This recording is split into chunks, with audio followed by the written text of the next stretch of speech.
याकडून आणि समिती अध्यक्षाकडून सभागृहाला माहिती दिली जाईल।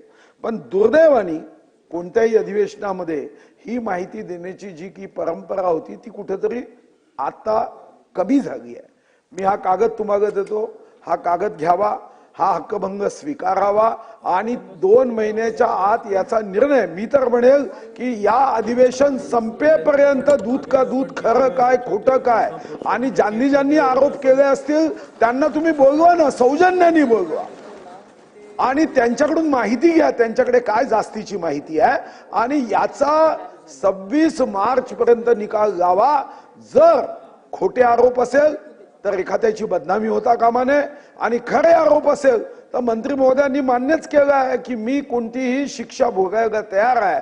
मला वाटतं की खरं काय खोटं काय, सत्य काय असत्य काय, तुमच्या मागे धर्मचक्र प्रवर्तन आहे लावलाय। 26 मार्च पर्यंत जे काही आहे ते समोर आलं पाहिजे। हा कागद अध्यक्ष महाराज मी तुम्हाला देतो, पण हक्कभंगाच्या संदर्भात तुम्ही आमचे रक्षणकर्ते आहात, रक्षण करण्याची आणि ती जबाबदारी तुमची हे निश्चितपणे आहे। आणि माझ्या दृष्टीने अध्यक्ष महाराज 3,07,713 स्क्वेअर किलोमीटरच्या महाराष्ट्राची ही 7,070 फुटाचा हा गोलाकार सभागृह ही सर्वात शक्तिशाली जागा आहे। ही जर क्षीण झाली तर या राज्याला रेकॉर्डवर माझ्याकडे 7,000 पेक्षा जास्त असल्याचं रेकॉर्ड आहे बघा। रेकॉर्ड आलं तर अध्यक्ष महाराज मी तुमच्याच ऑफिस मधून घेतलेला कागद तुम्हाला देईल आणि मग हे सिद्ध करेन की हे मी कागद घेतल्याशिवाय बोलत नाही। अध्यक्ष महाराज जुनी सवय आहे, वाईट सवय आहे, पण आहे।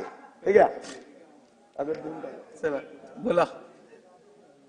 सन्माननीय अध्यक्ष महोदय, या सभागृहाचे नेते आणि महाराष्ट्र राज्याचे मुख्यमंत्री सन्मान्य देवेंद्रजी फडणवीस साहेब सभागृहामध्ये उपस्थित आहेत आणि म्हणून त्यांच्याकडून काही विषय मला या ठिकाणी जाणून घ्यायचे आहेत, त्यांचं मत मला जाणून घ्यायचं आहे, म्हणून मी या ठिकाणी उभा आहे।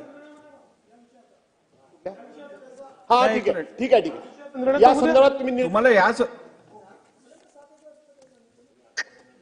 चला सन्मान्य सुधीर भाऊंनी पहिली जो मुद्दा मांडला, हक्कभंगाच्या संदर्भातली माहिती दरवर्षी आपण देतो, तर माझ्याकडे जी माहिती उपलब्ध आहे त्या अनुषंगाने गेल्या विधानसभे संदर्भातली माहिती आपण पटलावर ठेवलेली, ती विधानसभा डिझॉल्व्ह झाली की सगळे ते बरोबर आहे। त्यामुळे आता या विधानसभेत जे असतील ते या वर्षी आपण मांडू वर्षाखेरी, ठीक आहे। आज सन्मान्य सदस्य श्री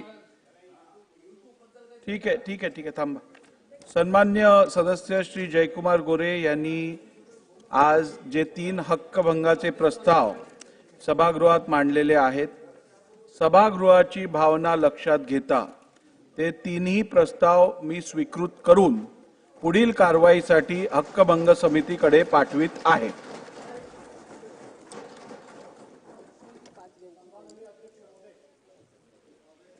सन्माननीय अध्यक्ष महोदय, या सभागृहात